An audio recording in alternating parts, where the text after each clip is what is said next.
Assalamualaikum warahmatullahi wabarakatuh. Salam sejahtera untuk kita semua. Saya sampaikan terima kasih banyak kepada teman-teman yang telah menyaksikan materi 1. Dan pada kesempatan ini saya akan kembali menyampaikan materi 2 mengenai pelatihan ketiga kita. Materi ini bertemakan tentang alat pelindung diri atau yang sering kita dengar sebagai APD. Alat pelindung diri atau yang disingkat dengan APD merupakan perlengkapan yang digunakan pada saat bekerja yang berfungsi untuk mencegah dan mengurangi resiko dari kecelakaan kerja serta melindungi kesehatan dan keselamatan pekerja. Nah, ada beberapa alat pelindung diri yang digunakan dalam bidang kehutanan, khususnya alat pelindung diri yang digunakan dalam kegiatan penerbangan. Di antaranya ada pelindung kepala, pelindung mata dan wajah, pelindung telinga, pelindung tangan, pelindung paha, dan pelindung kaki. Baiklah, saya akan jelaskan satu persatu mengenai alat pelindung diri yang digunakan pada kegiatan penerbangan.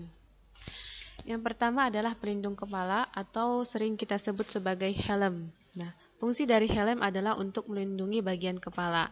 Kepala merupakan bagian tubuh yang sangat penting. Saat berada di bawah tegakan, kepala perlu dilindungi dari kemungkinan adanya dahan atau ranting kering yang patah dan terjatuh. Perlu diketahui bahwa semakin tinggi letak benda dari permukaan tanah, maka semakin besar energi potensial yang dimiliki benda tersebut. Contohnya, jika kita menjatuhkan sebuah pulpen pada ketinggian 1 meter saja dan mengenai tangan, maka akan terasa sakit pada bagian hantamannya. Maka teman-teman bisa bayangkan jika kemungkinan ballpoint dilempar dari ketinggian dari 20 meter dan mengenai kepala, dan pada saat itu kepala tidak menggunakan helm. Nah, kemudian pelindung kepala atau yang kita sebut dengan helm ini memiliki kriteria yang baik. Di antaranya, helm pelindung yang tepat digunakan di Indonesia adalah helm dengan lubang angin atau yang memiliki ventilasi. Ventilasi ini memberikan ruang bagi aliran udara sehingga kepala tidak terasa panas saat menggunakan helm.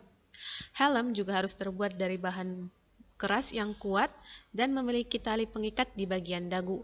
Helm harus terpasang kokoh di kepala dan tali untuk mencegah helm mudah terlepas saat operator menoleh, menengadah, atau menunduk saat bekerja. Helm yang baik juga harus didesain dengan bentuk permukaan yang halus dan bulat. Tujuannya untuk menggelincirkan benda yang mungkin jatuh ke atasnya. Bayangkan jika bentuknya datar seperti kotak, maka benda yang terjatuh akan tertangkap.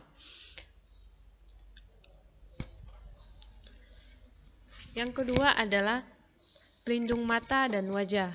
Mata merupakan bagian dari wajah yang sangat perlu dilindungi, khususnya dilindungi dari sumber bahaya seperti serpihan atau serbuk kayu bekas gergajian yang berterbangan. Hal ini berpotensi mengganggu pandangan bahkan pernapasan sehingga sangat membahayakan penerbang. Kemudian yang ketiga adalah pelindung telinga.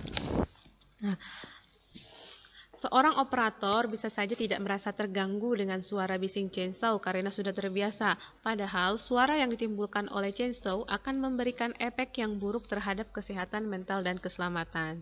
Nah, pelindung telinga ini dapat berbentuk sumbatan sederhana yang kita kenal sebagai earplug, dapat juga berbentuk seperti headphone. Nah, pelindung telinga ini mampu mengurangi kebisingan chainsaw hingga 22% pada saat bekerja.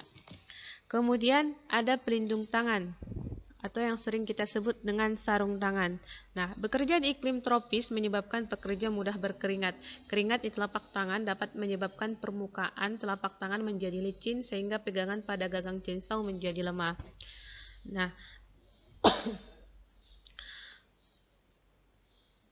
pelindung tangan juga memiliki kriteria yang baik ataupun sarung tangan memiliki kriteria yang baik yang digunakan untuk kegiatan penerbangan.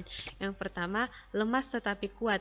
Artinya, sarung tangan tidak terbuat dari bahan yang kaku. Bahan yang kaku justru membahayakan operator karena operator akan mengalami kesulitan dalam mengontrol gerakan jari-jari saat menekan tombol gas pada chainsaw. Kemudian terbuat dari bahan yang dapat menyerap keringat dan berpori sehingga tidak panas saat digunakan. Yang kelima adalah pelindung paha dan tungkai kaki. Perlu teman-teman ketahui Anggota tubuh yang sering mendapati kecelakaan adalah bagian paha sampai dengan tungkai kaki. Tungkai kaki merupakan bagian tubuh yang rentan terluka oleh gergaji. Kain pada pelindung paha dan tungkai ini adalah kain yang dilapisi serat khusus yang dapat mengunci atau menjerat sproket hingga berhenti berputar. Saat rantai chainsaw mengoyak kain, serat yang melapisi baju pelindung akan terkait pada rantai dan terbawa hingga drive sprocket. Akibatnya putaran sprocket akan terganggu dan akhirnya berhenti. Jika sprocket berhenti berputar, maka rantai gergaji akan berhenti berputar sehingga menghindarkan berlanjutnya proses pemotongan yang dapat menyebabkan cedera saat terjadi kontak antara gergaji dengan bagian tubuh. Jadi pelindung paha dan tungkai ini merupakan bahan sebuah bahan atau misalkan kain dengan serat yang tinggi ya.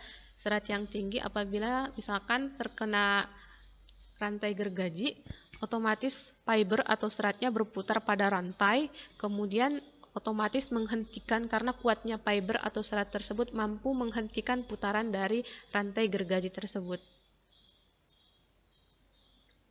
Kemudian yang terakhir adalah pelindung kaki. Sepatu merupakan alat pelindung kaki yang sangat dikenal, tetapi perlu diperhatikan ya teman-teman bahwa tidak semua jenis sepatu memenuhi syarat sebagai pelindung kaki dalam kegiatan penerbangan.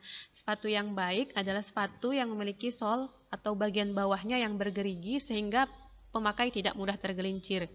Ujung sepatu yang tebal dapat mencegah jari kaki terluka saat sepatu tidak sengaja bersentuhan dengan rantai gergaji.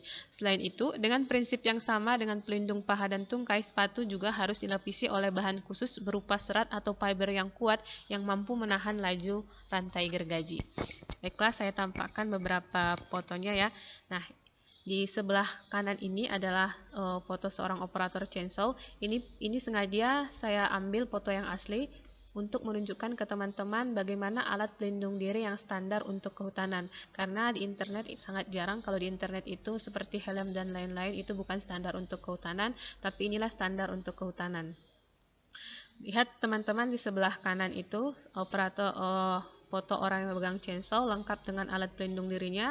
Ada untuk pelindung kepala sudah lengkap dengan protektor face-nya, kemudian juga pelindung telinganya, kemudian menggunakan sarung tangan, kemudian warna orange pada bagian kaki ini adalah pelindung paha dan tungkai kaki, kemudian menggunakan sepatu yang sudah sesuai dengan standar. Nah, kita lihat ini, perhatikan tanda panah merah ini ya, untuk pelindung kepalanya itu sudah satu paket dengan pelindung wajah dan pelindung telinganya, terdiri dari helm ya, kemudian juga ada pelindung wajah, kemudian ada pelindung telinganya. Kemudian ada sarung tangan. Sarung tangannya ini juga sudah sarung standar sesuai dengan kebutuhan kehutanan, yaitu sarung tangan khusus anti-slip, menyerap keringat, tidak panas dan tidak kaku. Kemudian ini pelindung paha dan tungkai kaki, bahannya adalah seperti ini. Ini bahannya terbuat dari fiber atau serat ya, serat yang kuat. Nah, ini seperti celemek ya, celemek ketika memasak diikatkan pada bagian belakang ya. Jadi ini tampak depan, sebelah kiri itu tampak depan, sebelah kanan itu tampak belakang. Nah, ini pelindung paha dan tungkai kaki terbuat dari fiber atau serat yang kuat. Seperti yang saya jelaskan tadi, apabila ini ya tergores atau tergesek misalkan dari rantai gergaji, ini fibernya sangat kuat, jadi dia mampu menggulung, menghentikan putaran rantai chainsaw, dan otomatis akan berhenti saking kuatnya fiber tersebut. Nah, kemudian ini sepatu, teman-teman bisa lihat sepatu yang di sini yang saya beri tanda merah ini ya. Ini sepatunya terbuat juga dari bahan khusus. Perhatikan bagian bawahnya ini, bagian bawahnya ini adalah sol dengan bahan khusus ya, yaitu padat dan bergerigi. Kemudian ujung sepatu ini juga terbuat dari serat ya, serat yang cukup kuat juga. Nah, kalau misalkan kena gergaji ujungnya, dia otomatis tidak langsung mengenai kaki, tapi ada serat yang melindungi bagian kakinya. Nah, mungkin itu dulu ya untuk bagian alat pelindung diri yang bisa saya sampaikan. Apabila ada yang kurang jelas, teman-teman bisa diskusikan di grup, dan saya juga menanti pertanyaan-pertanyaan teman, karena saya yakin tidak semua apa yang saya sampaikan dapat dipahami oleh teman-teman dengan baik. Demikian yang dapat saya sampaikan. Kurang dan janggalnya saya mohon maaf. Wassalamualaikum warahmatullahi wabarakatuh.